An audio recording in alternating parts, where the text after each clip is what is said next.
me chillin', and you will hear about the eliminating of the negative and an accent on a positive. Gather round me, children, if you're willing, and sit tight while I start reviewing the attitude of doing right.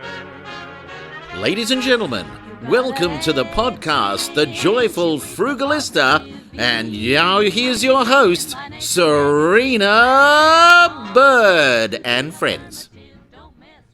This podcast is sponsored by 4Data, a Canberra-based company that is committed to ensuring business owners have reliable and professional IT services. I'm a client of 4Data. I use their website hosting services, and I'm also reducing my email spam with their secure email hosting service. As a special offer to the Joyful Frugalista podcaster listeners, 4Data will provide, wherever you are, website hosting at $12 a month and up to 2 hours initial free migration service, valued at $300. Find them online at number 4data.com.au. 4Data, they fix IT. Hello, Frugalistas, and welcome. Today I have a very special guest who comes all the way from across the country, and that being from Western Australia. Welcome, Lacey. Thanks for having me, Serena. Thank you so much for agreeing to be my guest. Lacey Filipich is author of Money School, Become Financially Independent and Reclaim Your Life. She and her mother founded Money School in 2010 to provide online training for adults and kids to learn more about money. We were chatting just before about how there wasn't a lot of financial literacy training back in 2010, so she's somewhat of a pioneer in that space. Lacey also established Makers Kids Club in 2017 to help teach children money skills through enterprise. Lacey, you're doing some amazing things, and amongst all of this, you have a really big event coming up. Yes, I do. And I'm so delighted you can be part of it as well, Serena. It's called the Money Debates. And I know we've had a bit of a chat about this before via email. I really like the idea that there's no one way to do everything. You know, there's no recipe. You must do it this way, follow these steps exactly. And I find people sometimes think there should be a recipe. I know. What we're trying to do with Money Debates, we're trying to get people to think beyond that recipe idea and to look at both sides of the story. Maybe there's more than two sides to each story. Some of the common points of contention which don't have like clear mathematical answers. So I think we can all agree like you have to save. Yes. That's pretty compulsory. But should you put money into voluntary superannuation contributions? Is cash a human right? Those sorts of things that don't have a maths answer, that are much more based on personal values and beliefs and what's right for you right now in your life and your family, that kind of thing. That's what we're looking at with Money Debates. So pulling apart all these fascinating issues and getting people like yourself who are financial educators, who've been through investing, saving, all those kinds of things to talk about it from their perspectives and really hash out those interesting topics that cause a bit of contention. Thank you for explaining that. And it is going to be really fascinating. And like you said, there really is like one, straight answer. There are so many variables. And I think it's a bit like a lot of cookie cutter advice. Like everyone says, you should do this. You should have superannuation. You should invest this way. You should set up your bank accounts this way. You should have your bank accounts in a certain bank. But it's often not that easy, is it? That's right. And I think it really depends on your circumstances. Like I think about what I made as my first really important financial decisions when I was 19, and here I am now 38. I would make very different decisions now. And it's not that the recipe is wrong. It's not that what I did when I was 19 is wrong. It's that what is right for me now is very different to what was right for me back then. And also we're in a different economy. We're in a different stage of life. My priorities are different. I've got children now. It's very hard for anyone to say, here's an absolute rule, and then you just stick to it. So I think always being conscious of your options, making active decisions is really positive, and not accepting that there's only one way to do everything. I think a few people would like that to be true. We'd love it to be the fact that everyone can just follow the same recipe, but you'll get a better result if you think about it for your own context. Thank you. Very wise advice. And we were talking before because both of us have the same alma mater. That is, we both went to the University of Queensland. Different times though. I think I'm a bit older, a fair bit older actually. But reflecting on my university days, my financial priorities were quite different. And specifically, I had a dream of studying in China. So I deferred my studies, saved, got a bank loan for the rest, and took myself off to Beijing for a year. Now that I'm a mother with 2 children and remarried, and I'm at a different stage of my career, like that's not my priority anymore. Yeah, exactly. Right. Yeah. And these things are supposed to change and our priorities are supposed to change and we are supposed to adapt. So, yeah, what's working for you even today might not work for you in 12 months. So that's a really important thing to know, that that's okay, that you don't have to have that same result. And how cool that you're able to reflect on that experience and that you've had that great opportunity when you were young and a bit more carefree. And it was a really good time for those decisions. Whereas today, would we want to go to China with 2 kids? I don't know. I've got 2 small ones. I don't think I'm taking that. Well, Exactly. even if there wasn't COVID and a pandemic to worry about, I could think of better ways to spend my money at the moment. Well, it's just different. And, studying with young children is just different. Yeah. Some people do that, but it is harder you have to be very careful about how you manage your time to balance your family and your study life. But it was funny. In my first marriage, we were very much on the saving and investing path, and it became excessively frugal, or at least I did, to do that.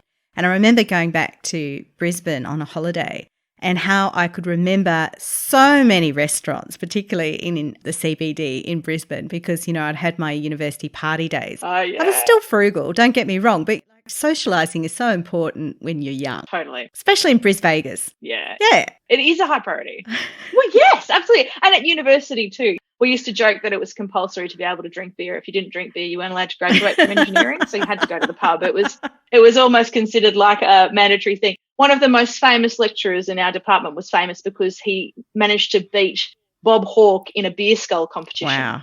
Still held the record till he died. Pretty impressive bloke. But that's the sort of thing that gets you a family amongst your colleagues at work and your fellow students, is having that social time. So you do have to prioritize. I don't feel like I missed out too much. But yeah, it's different when you're a student too, because you're aiming for those cheap nights. They used to have it. You would remember the Royal Exchange Hotel, I was just thinking about the RE. Brisbane. It was a bit of a post-exam ritual. Everyone would be packed into the RE if you could get in. Yeah, exactly. Yeah, well, and they used to do these amazing, because Queenslander, Bundaberg rum, kind of like mother's milk. They used to do these amazing jugs of Bundaberg rum for like $6 for like 5 shots, which is probably highly illegal, relatively speaking, these days for price to alcohol content. But that was, that was our idea of a good time. And engineers are a pretty frugal bunch inherently too. We do like a good deal when it comes to going out on the town, that's for sure. Well, I was a law student at the same university, and so we were a little bit more snobby. So we probably had to actually spend more when we were going out, which probably explains why I can remember more restaurants in the RE. I have been to the RE and I have been to the Regatta, but they weren't my stamping grounds as much. But it was interesting to reflect, like I said, when I was going through this frugal phase, I would sort of thought about, all this money I wasted, and I was almost feeling self-righteous about this. Well, I don't waste money now. I don't go out. But it is a balance, and I think you do have different times in your life when you do things differently. Like when you've got kids, it's a lot harder to go out and drink cheap Bundy rum at the RE. Exactly. Yeah, it's not how I'd spend my time now, that's for sure. I prefer a nice bottle of wine. But it is that sense of, you can pick a few things I've found. I think there's a tendency for people, and this is what I interpret from the FIRE community often, this sense that you do have to live like a monk and that wasteful spending is just, out completely. I think it's how you define waste as well. If you got enjoyment from those restaurants and those sorts of things, then go for it. I get enjoyment from nice wine and nice food. I don't even look at my grocery bill and my eating out bill. That's like sequestered. I don't even think about it because I get so much happiness out of it that I think, well, why would I beat myself up over spending on that? But I do watch spending in the other areas. You can't go back and change what you did in the past, but so long as you got lots of enjoyment out of it and value for your money, I think it's not a bad thing. And if you change priorities later, then so be it. Well, yes. And like I said, I was still very frugal. I had very frugal accommodation I was living in. I didn't have a car. I didn't get my driver's license until I was 31. Oh, wow. I always had part-time jobs. There was all different things.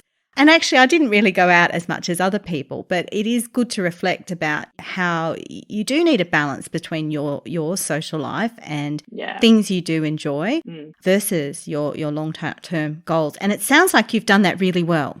Yeah, I have been very fortunate. I think it's a meeting of really good timing and lots of opportunity and personal ambition probably.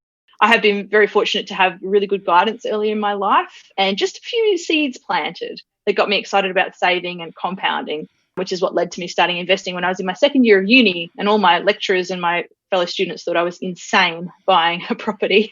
But I'm so glad I did it. And they're probably really annoyed with themselves that they didn't do the same thing because the property boom came along a couple of years later. I was just very fortunate with my timing with that. But yeah, it was a case of I was used to living like a student, and I didn't really ramp up my spending much when I got a full-time job after study. So I had lots of extra money and I plowed most of it into investing. Still had lots of fun, but just didn't go and buy the fancy car or the fancy clothes or anything, which is probably also because I was wearing hard yakka to work every day, working in the mines. So you don't need nice clothes. And you inherently look unattractive in hard yakka, so you don't have to worry about how you look. I had a few advantages in that respect. But yeah, I guess as I've gotten older, I have seen not so much that I had a goal of being financially independent by a certain age, but that I just wanted to accumulate assets, and then one day that would be enough. And I didn't know how long it would be, but I was very happy to have gotten there in my early 30s. Pretty good timing, and I'm very fortunate that I was at that point in the economy when I could really make a lot of money from my equity and growth quickly. Well, there's two things I want to backtrack to there. And one is, how on earth did you get a loan as a university student in second year? And how did you get from Bris Vegas to a mine? Yeah, they're both good stories. So the first one about the bank. Now, when you think about at the moment, the rigmarole you'd have to go through to get a loan at the bank, because we hadn't had the GFC by then, it was much less of a big deal. You needed 2 months of pay slips. And as an engineer, you had to do paid work experience. It was compulsory. You couldn't graduate unless you did it. And you got paid like an engineer for your work experience. So I timed the loan application after having had 2 months of working as a vacation student, but it doesn't say that on your payslip, it just says working as an engineer. So I was a little bit sneaky. That was number one. But I had proof of an income. And so long as you can afford it, they don't care. I had a couple of other things that were on my side.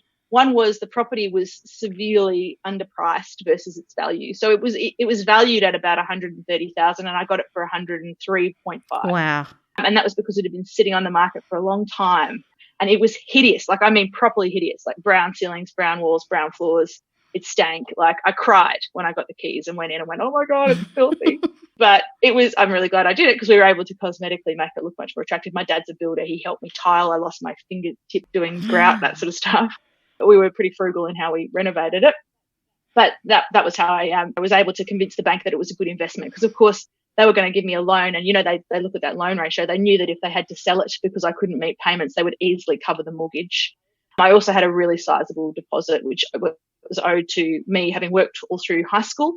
And also my grandparents had gifted money to my mother as part of their strategy for still getting the pension. And so it came as like a forward inheritance, about $8,000 it was, which made a huge difference, of course. So yeah, between the first homeowners grant, my savings, my money, which was in a Rothschild investment as well, and my grandparents' forward gift, I ended up with a deposit of about $30,000, which is huge. Yeah, it is huge. Out of the 1035. Yeah. So and that was, a lot of it was spending so much time working through high school as well. Lots of things came together, lots of benefits, and I'm very grateful for the help that my family gave me there, but it meant that I could get the loan without a guarantor. It also helped, one other sneaky thing, that I knew the bank manager through my friend who I went to school with was actually dating him, male friend. Using all the connections, everything. Yeah. So I asked Mikey, hey, Mikey, hypothetically, would this work? And he was like, yeah, you easily meet the criteria. And there wasn't anything that we had to fake or anything, but it was really good to have him as a sounding board. I think a lot of people, when you go to the bank, are worried what the bank manager is going to say. And I didn't want to go through a broker. I didn't want to have that experience first. I was really curious about how the whole process worked, and I didn't want anyone to do it for me because I'm stubborn. But it was really good to have him as a sounding board. He didn't actually manage the loan or anything. I applied elsewhere, but it was really good to have his input as well. Just gave me a bit more confidence that I had something that was legitimate. So that's how I ended up with a loan at 19 years old. But the difference was the mortgage was $110 a week and I could rent out the second room for $90 a week. So compared to at that time, sort of 2001, people were renting a room in a share house for about $100 a week. So it really wasn't that much of a difference. It was 5.1% interest rates, which today looks laughable, but it was considered really low then. But that's how I got through the loan the first time. And thank goodness I did, because I got in before that boom. And then, spent 2 years living there. But just going back to that, you kind of take for granted or underplay perhaps these savings that you've got and these savings that you have been forward inherited or that you've earned. But, a lot of students do have money, but they drink it all away. And it is so easy when all your friends are going out and they're all doing that and they're all shouting rounds and you're all eating out or drinking out. Well done you to have the self-discipline to keep your money together as a deposit for a house. Yeah, I'm lucky that I had that behavioural sort of thing drilled into me quite young. My mum talked to me about saving quite young and compounding quite young. So since I was 10, I've saved half of every dollar I've ever earned, whether it was birthday gifts or 21st gifts or money that I made from my own little businesses that I started when I was a kid, or from part-time work, because I used to do artistic gymnastics coaching and before and after school care and vacation care from ages 14 to 19, and they paid really well. But it's just been a habit of mine. Every dollar that came in, 50% of it went into saving, and I didn't look at it. So I just lived on what was left. And I think it's that hard thing when you get a big chunk of cash, if it's in an account that you can access, it's really tempting. So how can you remove the temptation? Because I do get tempted. I look at the account balance and go, oh, look, I can spend that when it's hidden in an account. And this is before the days of online banking. Everything was, you had to go into the bank to do your deposits and fill out slips and things like that. It was a lot harder to get your money out. And I think that really helped me just sequester that money and not really think about it. And I distracted you there. You were about to talk about the story about how you ended up on a mine. Yeah. Chemical engineers, I studied chemical engineering, very typically end up in oil and gas. And that was certainly where most of my colleagues went, or they went into wastewater. I had worked at BP Refinery in Brisbane, which is now shut down, as one of my vacation placements. I tried lots of different vacation work because I wasn't sure what I wanted to do. And I found oil and gas really boring. I just wasn't allowed to do anything. And it was going to take like 20 years to build up enough experience where they'd let you like test things or trial things. And I applied for another job with what was called Western Mining Corporation, WMC. It's a very popular company in Australia. Lots of people have ended up there. They flew me over to Kalgoorlie, which I couldn't have placed on a map if you had asked me. I was like, what is this? And I had been working at Mount Isa for a shutdown, and they were like, ooh, that's the red light district of Australia because it's got brothels and skimpy bars and all that stuff. And having been a good girl that went to a nice private school and UQ and didn't go to skimpy bars, I was like, what is this? And it was fascinating and a really interesting town and nice camaraderie. And so I ended up moving over there because it was much less boring than oil and gas. So that was a bit of a shock to my family. Moving 4,000 kilometres away. A lot more exciting, a lot more red light than oil and gas. Yeah, it was good. And with mining, I mean, there's still lots of chemical processes where you can't change things, but it is much more interactive. You can make a change to a process and see what happens to it. Whereas with oil and gas, it's so refined, so risk averse, and it has to be that you can't make changes easily. Whereas I guess you get a little bit more of that cowboy feeling in mining, or at least you used to, because the risks associated with the handling of the product are less comparably than to something that might explode like you would get at an oil and gas plant. Yeah, I had a lot more fun. And going to Kalgoorlie, regional town, average age was 29 in the town and ridiculous quantity of men versus women. So I didn't pay for many drinks. So that was fun and an eye-opener. But, yeah, I'm really glad I had the opportunity, and I've really enjoyed working in mining. It's been fantastic, and I like actually being from the inside, even with an environmental bent of not wanting to damage the earth. People have got to be inside the companies agitating for change, and I was lucky that I was able to take on that role in the companies that I work for, which was great. Fabulous. And obviously you don't work in mining anymore because you have these new ventures. Yeah, I still occasionally do a consulting role. And part of that is risk mitigation. Because I've done that engineering study and your qualification doesn't actually lapse, but it does help to keep up. I do occasionally do a contract, but yeah, there was a 5-year gap from when I became financially independent till I took my first contract. And now sort of every 2 years, I'll do sort of 3 or 4 months of part-time consulting just to keep my finger in it, basically, so that I don't lose all that network or that qualification, just in case everything falls apart one day and I need to go back to full-time work. I'd hate to have to study again. So trying to keep it up.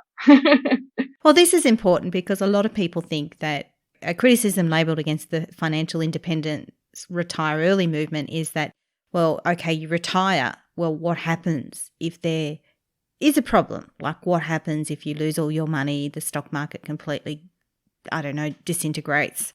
Not likely, but it could happen. Yeah. What is then your contingency plan? So it sounds like you have a very good contingency plan there. Yeah, and I think that's an engineering trait that gets built in. We spend a lot of time on risk management. I feel like the first 5 years of my career was all about risk management, and it's infiltrated every part of my life. So yes, this is part of my risk management strategy. Should everything hit the fan, then I have got a backup. I can always earn money, and my contacts haven't disappeared. And I guess I've seen that a lot now too. My daughter is 7.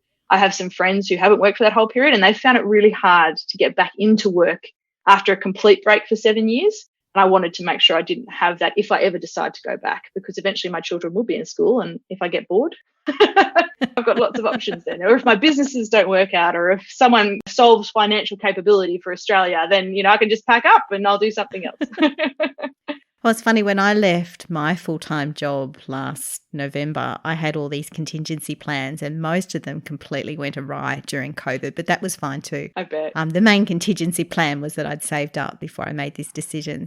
That's worked quite well. Yeah, that's a fortunate one, right? It is good. Yeah, well done, Past Serena. Good work, Past Serena. Pat on the back. Yeah, it was a fortunate one. Yeah. But, you never know. I know a lot of people talk about emergency funds. You have a different term for emergency funds. Oh, yeah. And this is actually owing to my engineering as well. I call it a buffer fund. And a buffer is a technical term in chemical engineering that gets used in reactions. But it means the same thing. It's a nice, comfy cushion to prevent the shock from hitting you too much if your income stops. So it's not meant to solve all your problems, but it's supposed to get you through a short-term period. You can land softly. So, yeah, the metaphorical image of a cushion is what I like people to have. An emergency fund works just as well. It's all the same thing. It's having some cash set aside that you can use as soon as you need it without having to sell anything, so that you don't have to go into debt if your income suddenly dries up. And so where do you store your buffer? Mine's actually in an offset against a mortgage on my principal place of residence. So we have a principal place of residence. I hadn't bought a principal place of residence until my 6th property investment. I bought 5 investment properties and never really planned to live in them long term. I had lived in them for, short periods to renovate or things like that, or the one that I spent 2 years in out of UQ. But then we bought our principal place of residence and we could have gone with just cash, but we decided we would get the mortgage because we were allowed and put it all in offset. I've got that cash sitting there in offset. So I'm not paying interest on the mortgage, which is a big thing. When it's your home, you don't get any tax advantages anyway, but the cash is sitting there. And then if I need it, I can whip it out pretty quickly. Well, it's funny. We had a similar strategy too. I took my long service leave and my annual leave owing when I left my work, and I put it all on the mortgage. Oddly, I haven't touched it since. Oh, good for you. Even despite the challenges. It's been a shocking year for us because we had bushfire haze for long, and that affected one of my Airbnbs. People just weren't coming through Canberra when we had the worst air quality in the world. Like, people aren't really going to linger and come for a nice holiday because it's kind of hard. Exactly. Most of the national institutions were shut during that time. And of course, now we've had COVID. So of course, there hasn't been so much travel as well. Yeah. But despite all of that, I haven't touched it. In fact, it's actually grown in terms of the amount of equity has grown and the mortgage has decreased. And it's been fascinating. Yeah, fantastic. And it's made me wonder about, even though I was always very frugal, how much mindless spending was associated with being in a workplace. Yeah, I think a lot of convenience spending happens, right? Like, I can't be bothered cooking dinner, or I don't want to pay for a clean myself, I'll pay for a cleaner, that sort of thing. I think you get into that when your time is more finite, you do pay for convenience. It's just what you do. I've had exactly the same thing when I did mini retirement. So I would take breaks of sort of 3 to 6 months during my engineering career. I would notice my costs would drop anything from like a quarter to a third, just based on I wasn't paying for convenience stuff. I wasn't paying for petrol or transport to get to work, wasn't paying for lunches and things like that, or any of those things that you buy just to get through because you deserve it because you've been working hard, And I'm guessing that engineers don't have to spend quite as much on their clothing and attire to look good in an office. Oh, man. But in my case, because I used to work as a diplomat, so that was, or at least worked in the Department of Foreign Affairs and Trade, you did definitely have to have an appropriate corporate look, and that all costs money. It does, doesn't it? And I tell you, the difference between, I loved my hard yakka uniform. It was just, no one looks good in it. You don't have to try to look good in it. So long as you're cleanish, you're fine. It was wonderful for the first several years of my career. And then, making the transition into consulting, I've just got the 5-dress routine where there's 5 dresses Monday to Friday and you just pull them out. And I don't think about it. And a lot of them came from op shops because, again, I don't want to spend time thinking about that. I don't want to spend time to earn the money to think about it. But, yeah, when you have to meet that general standard, it adds strain and it can add cost. And it's really frustrating. Actually, I wish we didn't have to do that. Well, I actually do like clothing and I do like dressing up, but it is an added cost, and it is something where a lot of people can get caught out in terms of spending more than they realise on going to work. Well, yeah, and I think for women too, I'm fascinated by this. It's quite interesting to watch over the last sort of couple of decades as men have caught up, I think, in the amount of money they might spend on their look. It used to be a thing where a guy didn't really have to worry about his hair or anything like that, but there seems to be a trend towards being more conscious of their look. And so suddenly I've got male friends that have got very impressive collections of hair product that must cost like thousands of dollars and fancy shoes and stuff like that. But yeah, it's something when there's a compulsion that you need to meet that standard, especially when it matters for your career. You wouldn't want to be giving up a pay rise because you look like a dag, would you? Well, yes, that is definitely an argument. Now, we were talking before about property because both of us like property. Yes. We were talking too about how there tends to be a view amongst a lot of younger people who are particularly those seeking financial independence, retire early, that property is not the way to go. Yeah, it's a funny thing, isn't it? And I see it both sides. I think you probably have too. People who are into shares say property sucks. People who are into property say shares suck. They each got their reasons. You'll often hear people say, oh, it's a roller coaster, the share market, and that's why I like property. Yeah, my mother used to say that. Yeah. She didn't understand shares. She didn't like shares. Yeah. My ex-husband didn't like shares. He didn't trust shares. Yeah. And there is that psychological thing, I think, with a property because you can touch it. Whereas I can't walk up to a window of Commonwealth Bank and point to it and be like, that's the bit that I own. It's a bit different. So there is that psychological safety. And it's an Australian thing. It's in our psyche, this idea of having land and space. I guess the issue that comes up is people think that it's got to be one or the other. I don't agree. And I think you're probably in a similar situation. They can be complementary. There's no reason to completely ignore one asset class unless there's a good reason for it. I think the argument that makes a bit of sense for young people especially is obviously getting into property ties up quite a lot of your cash flow potentially and can tie up quite a lot of your equity because you probably need a sizable deposit. And then if someone's not renting the property, you're going to have to meet those mortgage payments. From that point, you end up with quite a skewed portfolio if your first thing is a property. I can understand why people say, well, I don't want to do it because it's going to be a big commitment and it would take a lot of shares to catch up. And there's also that question of debt. I mentioned before when I was 19, I was really confident about what kind of income I was going to have. If I was graduating as a 19-year-old now, I might be more cautious about taking on debt. Yes. Because I might not be as confident. So I think those personal circumstances and the economy has to come into play. Property has really been the making of me. Like, yes, the shares have been great and the dividends are wonderful and they've built up over time, but property is the place where I've got the quickest leverage and the greatest equity growth quickly. I think that's what you get with property. I get really frustrated when I see things like, oh, people tell you to buy property because it doubles every 10 years. No, it's because we get leverage. You put down the 20% deposit, but you get the 100% growth. It's just being able to hang on till the growth comes. And I think there's a lot of people that probably bought in the last few years that might be a bit worried right now if they haven't built up that equity and paid down that debt legitimately. But I don't know, it's not a reason to rule it out. You can work at any time. It's just about what your priorities are and what you're willing to do. Yeah, well, I like property. And like I was saying before, my mother really liked property. She was a property investor, so grew up talking about property investment around the kitchen table. I was a devil with Monopoly as a kid. My sister almost wouldn't play with me. My ex-husband wouldn't play with me. I'm not sure that my current husband ever wants to play Monopoly with me again. My youngest son had a meltdown last time we played Monopoly. I negotiate like there's no tomorrow with Monopoly. Love it. But I think that's key. Like when you are buying property, unlike shares, you can negotiate. Exactly. You and can every really property is negotiate different. a good deal. Yeah, and that's the thing. Like a share price, there's only so much flexibility in a share price. You're going to make an offer and it's going to be within a few cents that you get filled unless there's something dramatic happening on the market. But you're exactly right. A property, part of the joy is the hunt. You go looking for that fantastic deal. The hunt and the negotiation. Yeah, and it sounds like you love that negotiation, which is interesting too, because we get that beaten out of us a little bit, I think. Kids are natural negotiators, like I'll eat one stick of broccoli and 2 carrots if I can have dessert, that kind of thing. Like kids totally get that. And persistent negotiators. Are they? But somewhere along the way, a lot of people have that kind of, it's embarrassing, you shouldn't negotiate. And it's to our detriment. In pay negotiations, it's to our detriment when you're going to go buy a property. I really love that you enjoy negotiation and that you demonstrate it to your kids. And I think that's one of the coolest things you can do is keep them excited about negotiating.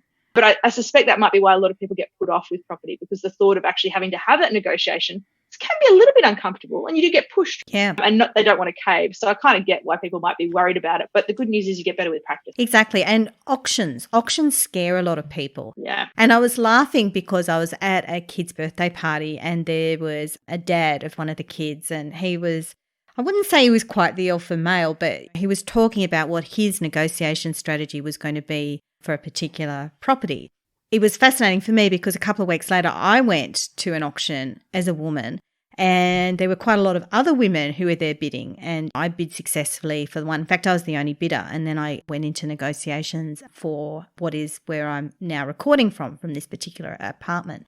But women are quite good at this space. They are quite good. They're good at talking to real estate agents. They're good at picking up those signs about watching what other people are interested in a market. I think, though, we lose self-confidence sometimes in our ability to do these things. Totally. And that is partly because there's this sort of expectation that it's not a polite thing to do and you shouldn't do it. And we worry that someone might get offended and get upset at what we're asking. But I do think you're right with being able to tune into the person you're talking to. The dollars is not the only thing in the offer with property. Right? There's lots of things that you can talk about, such as timing. Some people want a longer period for settlement. You can say, well, I'll give you whatever settlement period you want. It can be quick or it can be long. You know, that people can value that, the percentage of cash you've got, how good your track record is. There's a lot of ways that you can become a more desirable purchaser, even if your offer is not as high as someone else's. And if you understand your leverage in those ways and how you're bringing value to that side of the deal, it's going to make the agent's life easier. It's going to make the seller's life easier. So you've got a better chance of being successful. And I think if you've got that confidence to draw on that and point out those good bits, the negotiation can feel a little bit more comfortable. Yeah, exactly. And even the non-monetary things, like it may have been a beloved family home. If you're going in there with a tape measure and talking about how you're going to do a knockdown rebuild, they probably don't want to sell to you. Exactly. Even if you give them a good price, if you're a developer. So, Lacey, how can people find you, connect with you, buy your book and buy your courses? Well, the best thing to do is head to moneyschool.org.au and you'll find everything there. The book is all over the place. Cheapest place to get it is Big W so far for the frugalisters, or grab it from the library. Good tip. Yeah. For anyone who's interested in getting out of debt, I do have a free course on my site that's about getting out of debt. So do be sure to check that one out if you would need help with that area. Excellent. Thank you so much. And thank you everyone for listening to this podcast. I really love comments. I love likes, and I really love it when you follow and tell all your friends about this podcast as well. And make sure to buy a ticket to Money Debates. When does that kick off? We've got some pre-recorded talks, the educational content starting on Monday, the 24th of August, and then the debates start on the 31st of August. But don't worry if you get in a bit late, the content is available to the 20th of September. So anytime before that, you can get in and watch everything. Wonderful. And one of those pre-recorded talks is by me. Make sure you get in from Monday, the 24th onwards to get your ticket so that you can have access to those talks. Yeah, fantastic. We'd love to see you in there. I'm so pleased to be and honoured that I was invited to be part of it. Thank you so very much. Oh, thanks for having me. Oh, listen to me, chillin' Anna. You will hear about the eliminating of the negative and an accent on a positive. You've been listening to The Joyful Frugalista with Serena Bird. She actually likes everybody. And of course, sound has been by Neil Hadley. You gotta accentuate the positive, eliminate the negative, latch on to the affirmative, don't mess with Mr. In Between.